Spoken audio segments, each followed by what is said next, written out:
சரி சார், எனக்கு தலையில் அடிபட்டுச்சு, எனக்கு இந்த இடிஹெச் இருக்கா இல்லையான்ட்டு எனக்கு எப்படி தெரியும்? ரொம்ப இம்பார்ட்டண்ட்டாக வெளியே நிறைய டைம் வீக்கமே கூட தெரியாது. ஆனால் மெயின் அறிகுறிகள் என்ன அப்படின்னு எடுத்துக்கிட்டோம்னா கண்டிப்பாக வந்துட்டு ஹெட்டேக், தலைவலிக்குது அப்படின்றது முக்கியமானது. காக்கா வலிப்பு, சீஜர்ஸ், அதாவது காக்கா வலிப்பு மாதிரி திடீர்னு வருதுன்றது ரொம்ப டேஞ்சர். சில நேரத்தில் காதுலேருந்து ப்ளீடிங் கூட ஆகலாம். இதெல்லாம் தாண்டி ரொம்ப முக்கியமான கான்செப்ட் என்னன்னா, அவங்களுக்கு வந்து பார்த்தீங்கன்னா சுயநலவு கொஞ்சம் குறையும். நல்லா தான் இருப்பாங்க, திடீர்னு அப்படியே அந்த அடிப்பட்ட கொஞ்ச நேரத்தில் வந்து பார்த்தீங்கன்னா டல்லாயிருவாங்க.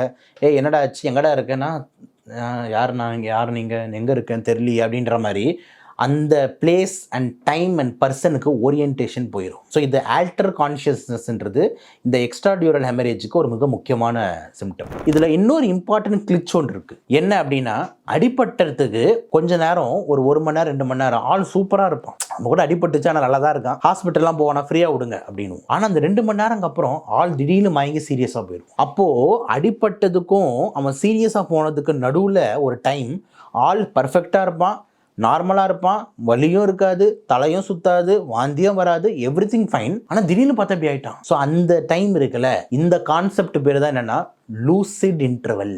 இந்த லூசிட் இன்டர்வல்ன்றது இந்த எக்ஸ்ட்ரா டியூரல் ஹெமட்டோமாவோட ஒரு கிளாசிக்கல் ஃபியூச்சர். அப்போ இது எல்லாமே இந்த இடிஹெச்னு சொல்லக்கூடிய எக்ஸ்ட்ரா டியூரல் ஹெமட்டோமாவோட முக்கியமான கிளாசிக்கல் அறிகுறிகளாக இருக்குது.